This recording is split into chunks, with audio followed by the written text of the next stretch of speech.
YCP పక్కా planning తో వెళ్తున్నట్టు కనిపిస్తుంది. వచ్చే 10 రోజుల ప్రచారం ఎలా ఉండబోతుందంటారు?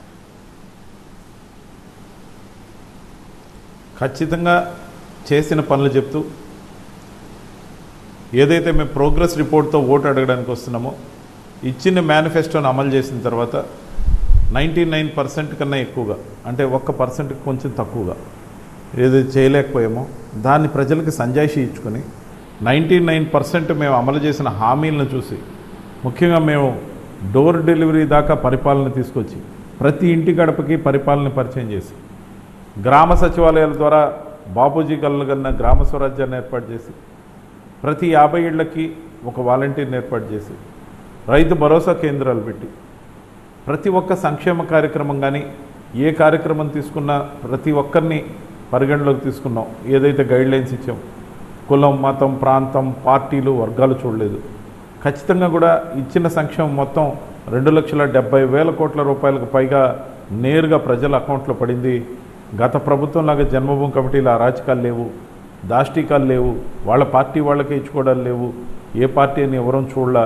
ఖచ్చితంగా కూడా చేసిన న్యాయం రాష్ట్రంలో అందరికీ సరిసమానంగా చేయడంతో పాటు మేము చేసిన సంక్షేమ పథకాలు 3,22,00,000 మందికి లబ్ధిని చేకూర్చాయి.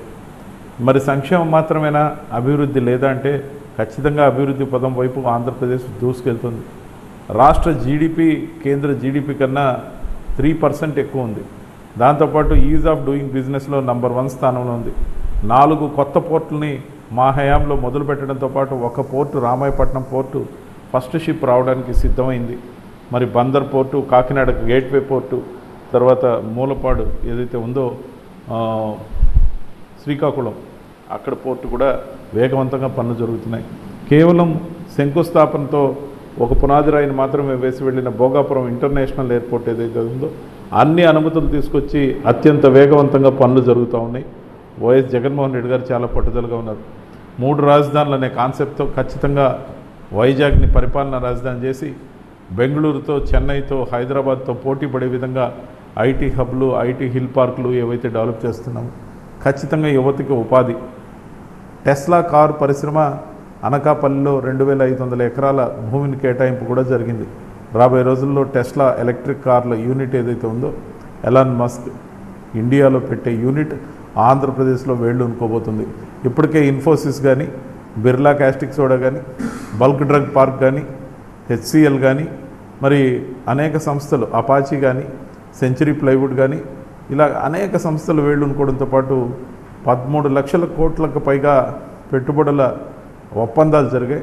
దాంట్లో గ్రీన్ ఎనర్జీ ప్రధానమైన పాటలో ఉంటే అనేక మంది యువతకు ఉపాధి కల్పించాలనే ఆలోచనతో ఈ 4 కొత్త పోర్టులు ఏవైతే ఏర్పాటు అవుతున్నాయో వాటికి పోర్ట్ లెడ్ సిటీలుగా డెవలప్ చేసే ఆలోచనలో ఉన్నాం.